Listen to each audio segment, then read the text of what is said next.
Deretan dugaan pelanggaran kampanye mewarnai jalannya pemilihan presiden 2024. Lantas, apa saja pelanggaran yang sudah dilakukan masing-masing paslon? Selengkapnya dalam diskusi.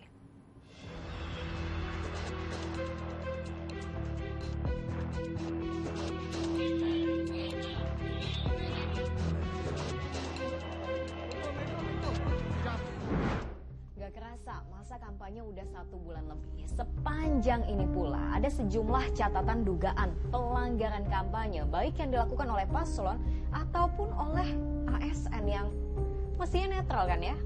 Kita diskusi.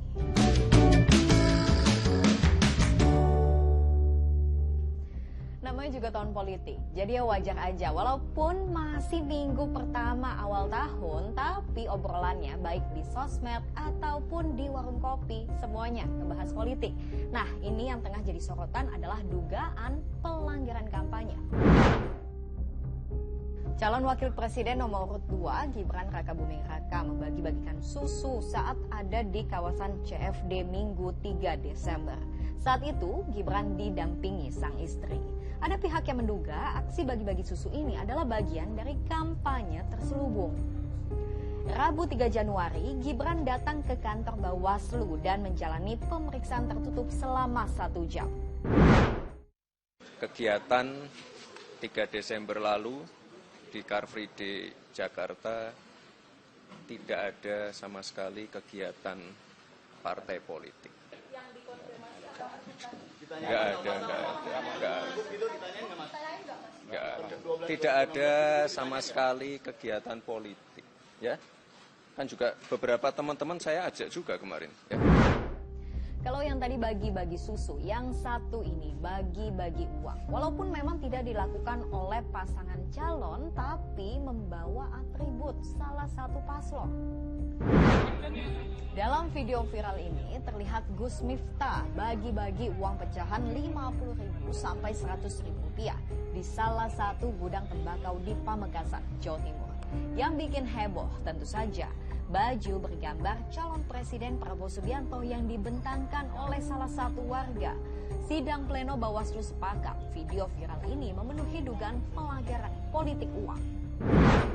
Selanjutnya, besok kita akan rencanakan untuk menyusun siapa-siapa yang akan kita undang untuk klarifikasi di Bawaslu.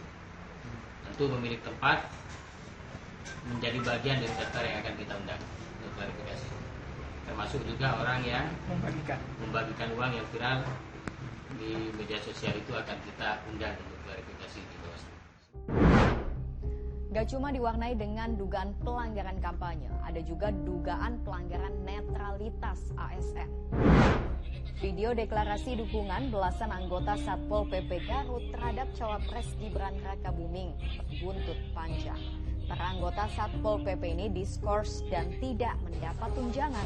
Selain membawa nama institusi, dukungan ini juga dinilai melanggar netralitas pegawai pemerintah non-ASN. Karena Satpol PP harusnya menjadi bagian mitra Bawaslu, tapi ini menjadi ikut bermain, ikut mengkampanye. Jelas ini akan kita tuntut tuntas dan usut tuntas. Tenaga honorer pun harus netral gitu kan, dan tidak boleh partisan menunjukkan keberpihakannya kepada salah satu paslon di tahun politik ini. Foto yang satu ini juga sukses jadi sorotan. 11 camat di Bekasi dilaporkan ke Bawaslu karena dinilai tidak netral dengan memamerkan jersey nomor punggung 2. Tapi dugaan pelanggaran netralitas ini masih dalam penyelidikan karena diklaim murni adalah Liga Persahabatan dan nomor punggung 2 murni ketidaksengajaan. Setelah pembukaan, kita akan melakukan foto bersama. Ya kan, melakukan foto bersama. Nah, terus para camat mengambil kaosnya di meja yang sudah disiapkan oleh panitia. Nah, otomatis yang terambil itu adalah kaos dengan nomor punggung 2. Nah, pada saat melakukan pemotretan juga perlihatkan jangan ininya nama kecamatannya. Di belakang itu ada masing-masing nama kecamatan. Nah, begitu ada yang membalikan, ternyata nomor urutnya terfoto 2 gitu. Karena memang itu urutan yang disusun rapi di dalam plastik, masih di dalam plastik semua.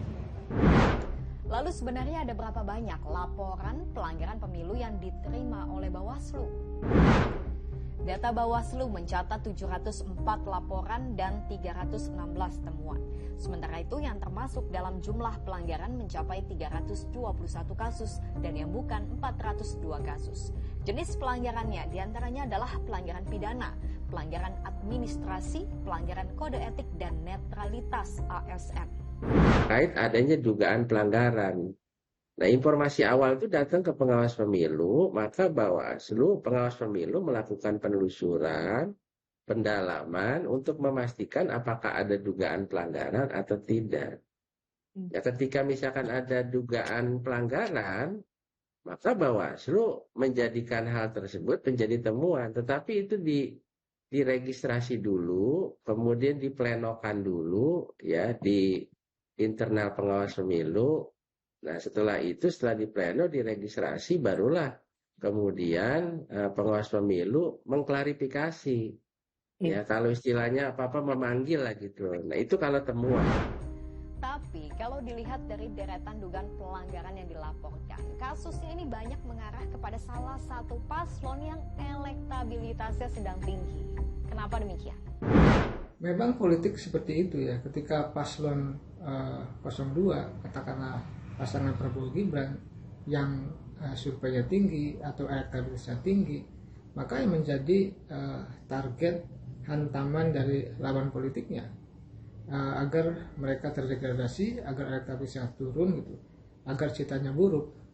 Oleh karena itu ya mereka ditarget, akan dibusuk-busuki, akan dicari-cari kesalahannya dimanapun pasangan 02 Prabowo Gibran itu ada, pasti akan dimata-matai, akan diincar dan akan ditarget bahwa kesalahan-kesalahannya akan dilaporkan, akan dipublikasi, bahwa itu menjadi sebuah keburukan gitu. Pasti, karena ini politik, sudah saya katakan ke teman-teman media bahwa politik itu cuma ada dua. Yang pertama di politik ya, politik praktis adalah membangun pencitraan, yang kedua adalah membusuk-busuki lawan.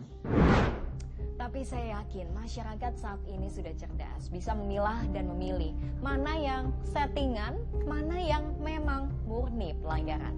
Kalau Anda menemukan ada unsur pelanggaran pemilu, jangan tinggal diam, laporkan.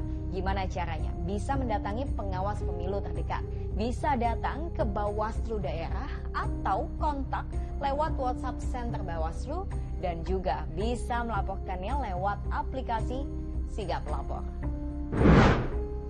Masa kampanye tersisa 1 bulan 1 pekan, masa-masa genting untuk kita memutuskan siapa paslon terbaik untuk memimpin bangsa ini 5 tahun ke depan. Intinya sih, jangan sampai rupiah membeli suara Anda. Saya Sylvia, makasih udah diskusi.